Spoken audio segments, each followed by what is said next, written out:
Okay, this is one of the same situations. This is ToyBox Factory. I believe that's what the event is called. And I got through into this, the introductory video of this event. Yeah, and I'm just not going to give too much of an intro, just going to get into the introductory video. The intro you will get when I get into the meat of the event, when I properly record this, but yeah. That toy factory you're talking about. I know that place. All the scavengers around here know. The Bonanotte factory.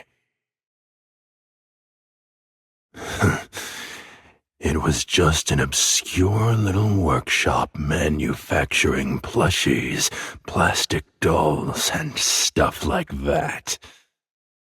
Its business was getting worse by the day, with only a handful of employees hanging on. Then one day, out of the blue, the last few employees were gone overnight too, as if they vanished. From then on, the factory has stayed abandoned. And after a while, it became part of the rust, and home to those man-eating creatures, too. Man-eating creatures? Is it an illusion? Is it a mutation? Is it a mutation? Sounds like it might indeed be related to mania. Want to know the truth about the factory? No one can answer your question. Reporters, exorcists, and intruders who cross the rust, wanting to spend the night in the factory. Too many people have been there. No one who came to the factory at night managed to come out the second day. The more mysterious it is, the more people are curious about it. The more people investigate, the more people go missing. What's really inside that factory? The rumor has too many versions. Some say the toys in the factory have come to life. But more mention metal wheels and a ghost in white. A pale, wheelchair-bound girl appearing in various corners of the factory. Without exception, those who lay eyes on her will all turn into toys. With both body and mind trapped in a small toy, never able to escape from this factory again. They can only lie on the factory floor, day after day, until they are forgotten by the world.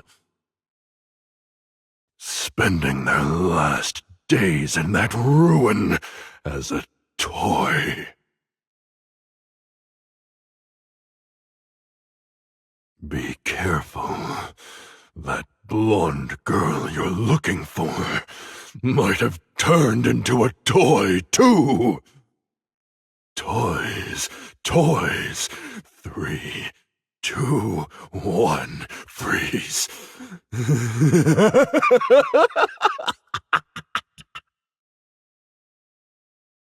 Flicking the disc coins he just got from you, the old scavenger burps loudly and staggers away, mumbling something under his breath.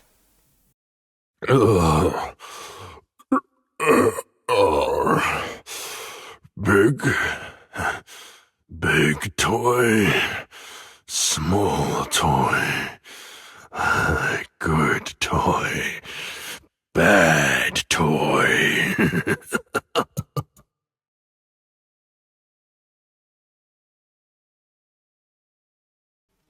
11:44:37 p.m.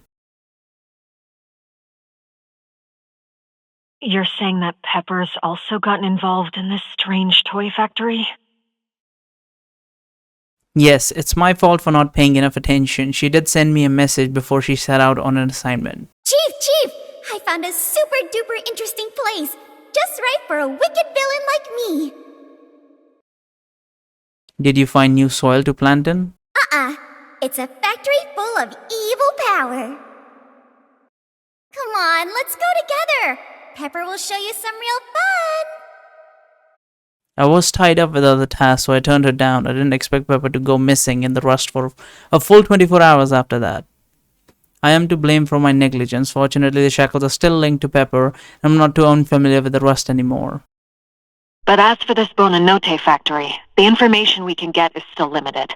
We must quickly find out more about it and send people to search for Pepper. The night is getting darker, and the rust miasma of mania has begun to interfere with communication. The red light on your device is flickering unstably. Chief, where are you? Why the signal?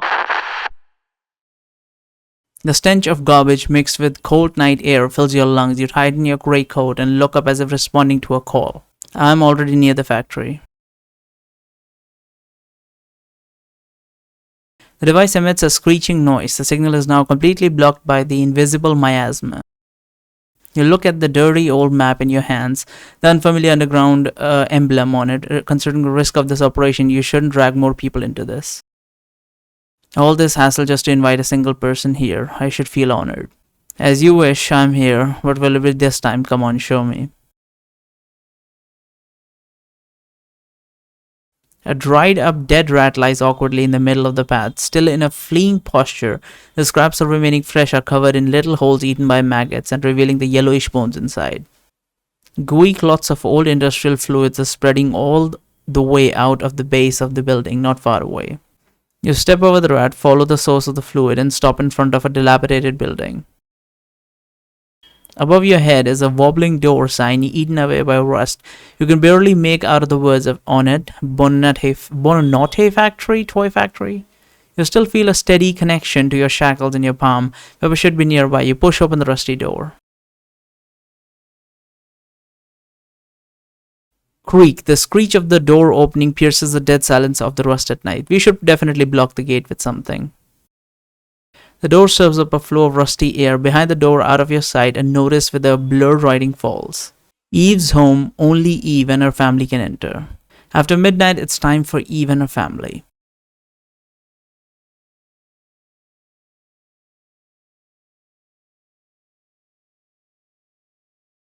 Pepper? Pepper. The interior is spacious and you can hear the echoes of your own voice. The level of decay exceeds your imagination. Any small movement stirs up an astonishing amount of dust. You cover your mouth and nose, fan away the dust in front of you, and fumble in the dark with the faint flashlight. Finally, you find a switch-like button on the peeling wall. Turn on the light. The circuit emits a dull electrical noise. After a long time, the bulbs in the factory start flickering one after another. The dim lighting is barely enough to illuminate the machines in the workshop. This looks like Poppy playtime. According to the old scavenger, this factory should have been abandoned for a few years. Is it because of the harsh environment of the rust? The condition is much worse than expected. The interior of the factory is even quieter than the rust, making the unstable communication signal from the device somewhat jarring. You decide to turn it off completely and focus on observing your surroundings. Dust and cobwebs are visible everywhere. The machines of an old make and their surfaces are mostly corroded and rusty. You cast a cursory glance around the room. Apart from a few toys scattered on the floor, nothing seems to be out of the ordinary except for the fact that nobody's here. It's not just that, there's no one inside. There are no signs or traces of recent human activity. The deep, silent darkness seems to swallow your attention. You find yourself unconsciously staring into its unfocused depths as if something is also staring back at you. Abyss and all that, huh?